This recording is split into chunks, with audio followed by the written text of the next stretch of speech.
To reach deeper into the arsenal, to the jackhammer. New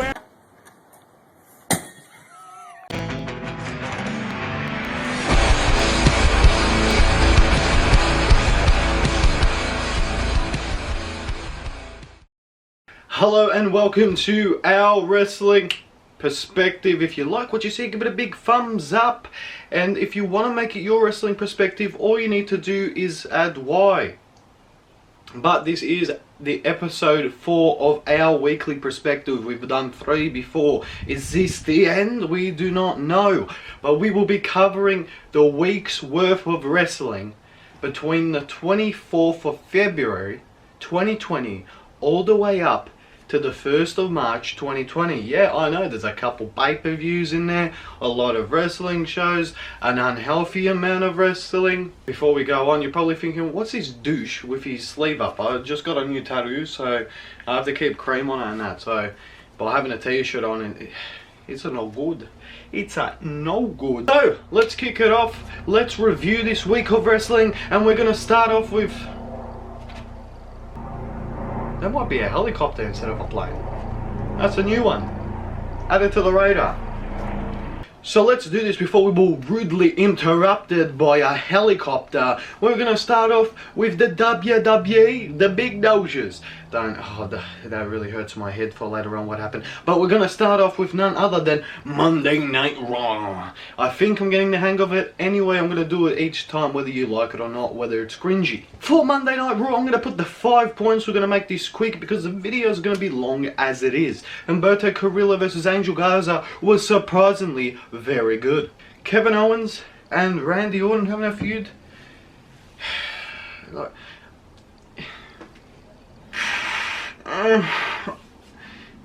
He's Canadian, and he liked him as... Oh, what really interests me about this Monday Night Raw, not really interests me, but you had Brock Lesnar in the presence of the Monday Night Raw arena with Paul Heyman. Did Ricochet or Drew cross paths with him to build up any match? No. But there was one thing that I was actually excited about with Monday Night Raw, and that's we might see an Aleister Black and AJ Styles feud. And last but not least, for Monday Night Raw, and also the first plane that's coming past, so we've had a helicopter and now a plane. Look at this, we're just racking up all these airborne crafts that are flying in the air. But regardless of that, every time WWE goes to Canada, I don't know why, but it has to mention a screw job or implement it. The Winnipeg screw job, don't. Just don't. But this moves us on to the middle of the week. We're talking about the Wednesday Night War between NXT, the Black and Gold brand, and the All Elite brand. The Elite, we're talking about All Elite Wrestling. Before we go any further, I always say this just because I need to say this. You can love all professional wrestling, but some weeks you may have a preference in what you watched. It may be the Elite brand, like what we mentioned, All Elite Wrestling, or you can be like, nah, NXT, the Black and Gold. But we're going to be moving on, and we're going to start off with none other than NXT. We Are Not Your Kind, and I've got the 3 points to see what stuck out about them. First point being that there is an announcement that there's going to be a women's ladder match at TakeOver Tampa Bay to see who the new #1 contender will be for the NXT Women's Champion. And apparently there's going to have qualifying matches. I love me a good qualifier, and it better be a half-decent tournament. It looks like the times have turned. You see what I've done there? It's a Killer Cross promo, I reckon, because it just randomly happened, and then it just disappeared with time and everything. Didn't mention a date, but okay, this may be a long shot, and you can be like, listen, you're just an idiot, low IQ, it's not going to happen. But you know how Finn Balor has the X, yeah, on the back of his jacket, and you're like, oh, yeah, but team up. No, listen. You know when he came out into NXT and you see all the tridents around, it has the X on the C. Just making predictions. But what do you think? Last but not least, we finally saw worlds collide when we saw Bianca Belair, the EST of NXT, up against the Queen of WWE, Charlotte Flair. Woo! What was really good about this match is she was gonna put the chair on her ankle, and I think Rhea Ripley was meant to come out before she stomped on the thing. There was 2 stomps, there was a lot of stomps, stompy stomp, but moving on. Yeah, so after she had very viciously gone through a massive brawl with Bianca Belair, she put the chair over her ankle, and are we gonna see Rhea Ripley just come in time? Nope. Charlotte Flair's like, but I'm just gonna step on the chair because Rhea's taking too long. And then Rhea's like, I like your stomp, but mine's better. She's like, you call that a stomp? This is a stomp. See, that's another Aussie reference, and I'm allowed to do that because I'm from the land down under. That's enough from the NXT Black and Gold brand. We're moving straight on to All Elite Wrestling. And what were their 3 points? We'll go straight into it. All Elite Wrestling Dynamite on TNT. First point for me. See, I'm trying to make it rhyme. Pac Omega. Very nice. We saw it twice because the Iron Man match got extended. You're like, stop. Alright, fine. I will stop. I don't know if I'm late to the party, but it's a new Inner Circle theme and it has all their names plus a trident. This was needed a bit earlier, but it's good to see it now. Bit of a Inner Circle burn. No, that's a bit of a best friends. And last but not least, wait, hold on a quick second.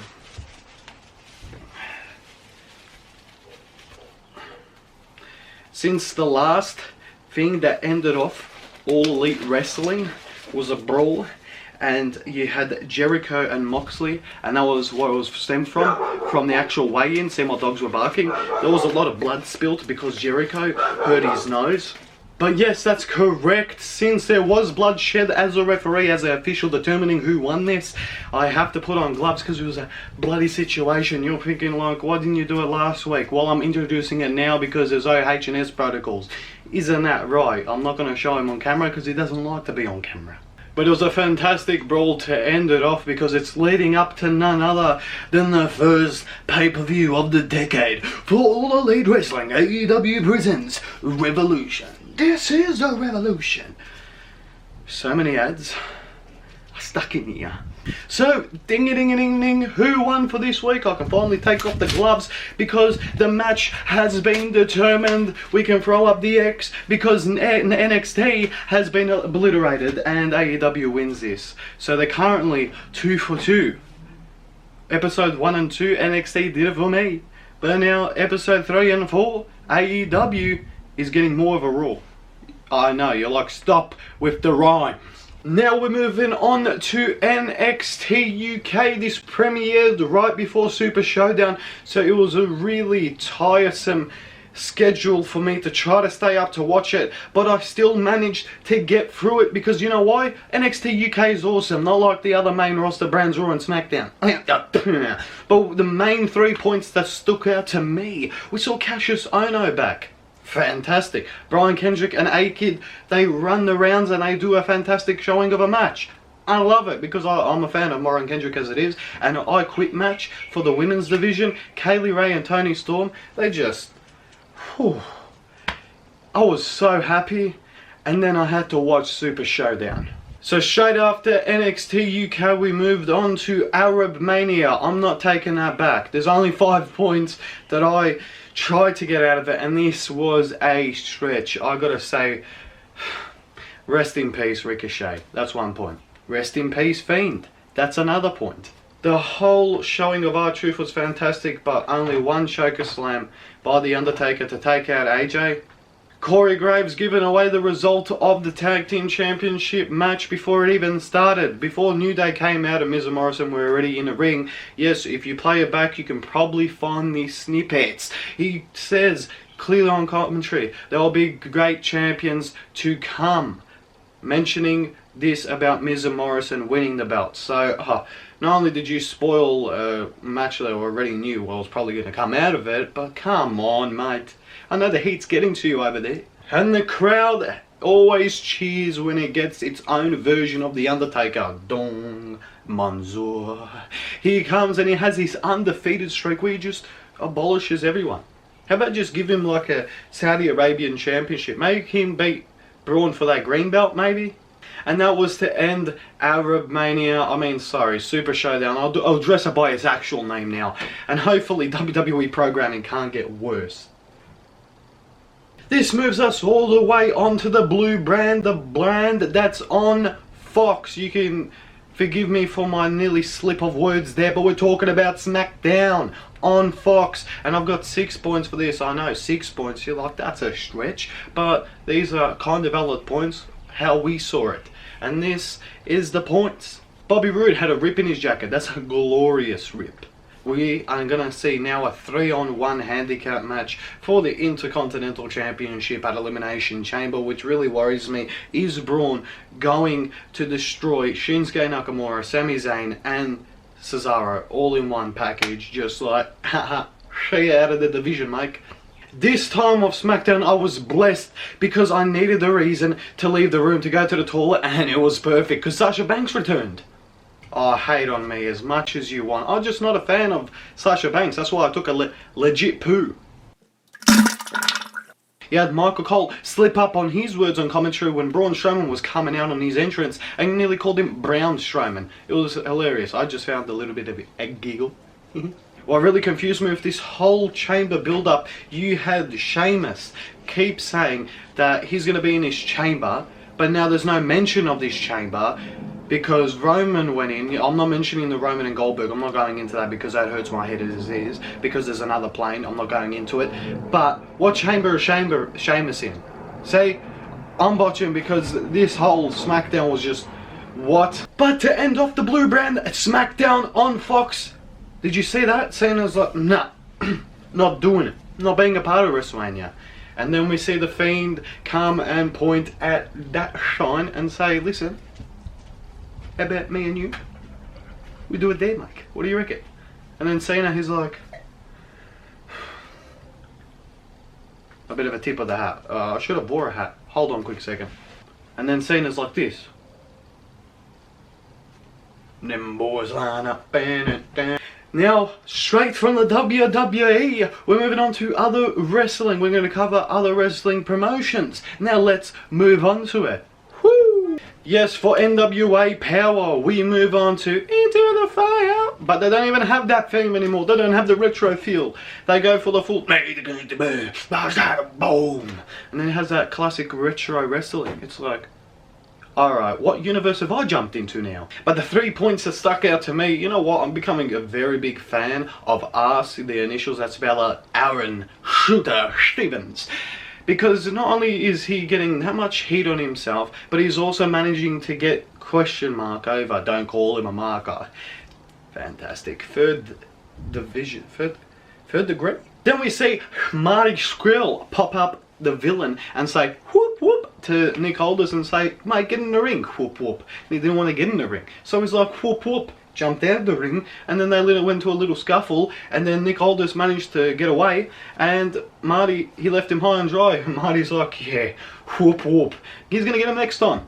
And last but not least, the Melina and Thunder Rosa Women's Championship match. It reminded me of something, I know it's so cheesy, so stupid of me to mention, but it reminded me of a teenager trying to go away from the whole parent count, because how Melina just walked out. Are you going to come back in the ring? Come on, I'm going to count you out. Hey! She's like, nah, not having it. Walked away. And that reminded me of a teenage me. Son, get back here. 1.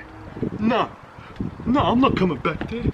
Yeah, that sketch wasn't too crush. I don't know, I stretched for it. Now on to the Impact Wrestling. We're talking about Impact Wrestling on Access TV. Sorry if I mispronounced that. But anyway, we used to watch it on Twitch before RVD became a very naughty boy. But the 2 main points that stuck out to me on this week's Impact, ICU. More glitches are going on. What's happening? Are they going to invade very shortly? You see the glitches that happened last episode to me? Apparently I have a blonde villain after me. Yeah, it's not a good idea. Then, the second point that stuck out to me was none other. Rob Van Dam, Katie Forbes and Joey Ryan. Early signs of a formation, huh? What could happen? Name change? Gimmick change? We don't know, do we? He is the best. He is the best. Now after that wonderful, spectacular musical act for me to get out here, we're talking about All Elite Wrestling Revolution. This is a revolution, and what were the 5 points that stuck out to me? First point, Boom Boom Colt Cabana debuts for All Elite Wrestling. It's fantastic that we got another face at least, because there was a lot of heels, but at least we got a face.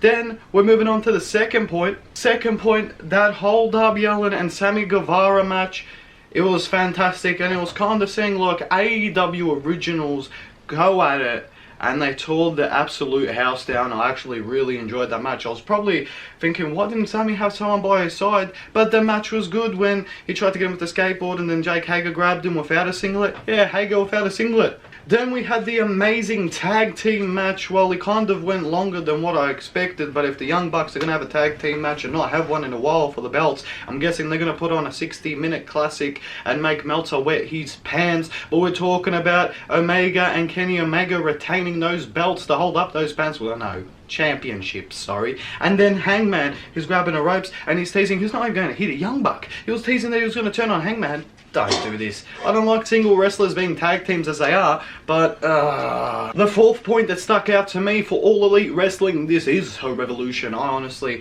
thought at times that Chris Statlander was going to die in a match against the native beast, Nyla Rose. Well, it had me really worried. I was like, whoa, damn. And last but not least, we saw a brand new AEW Le Champion World Champion. We're talking about Jon Moxley. Jon Moxley! I love that thing. It's 10 times better than the WWE thing. And we witnessed a complete paradigm shift with Jon Moxley finally winning the All Elite Wrestling World Championships. This has made me interested because I thought it was honestly going to be Chris Jericho retain, but Moxley winning it, even though it's former 2 WWE guys, I'm interested to see what happens next week. Are we going to see Murderhawk, Lance Archer go after him and be like, listen, you took something that was from me in Japan? Wait a minute, I'm just fantasy booking, I should stop. But before we finish off this video, yes, I know it's a long stretch of a video. That's why with the Ring of Honor pay-per-view that they had, I wanted to squeeze it in, but I didn't want to make it too strenuous for you to watch. I will cover it in the next one in our weekly perspective. I will watch it then. How about that? Give me a thumbs up for that. If you like what you saw, give it a big thumbs up. If you want to see a bit more of this, there's a sneaky red button. That's a subscribe. Also, you can be cheeky, naughty, and spank that notification bell. But I also want to say thank you to all 78 subscribers to our wrestling perspective. You are a part of the OWP Galaxy now. We're on a rocket ship. Straight up. But I don't know what else there is to say. Also, yeah, Jericho's entrance,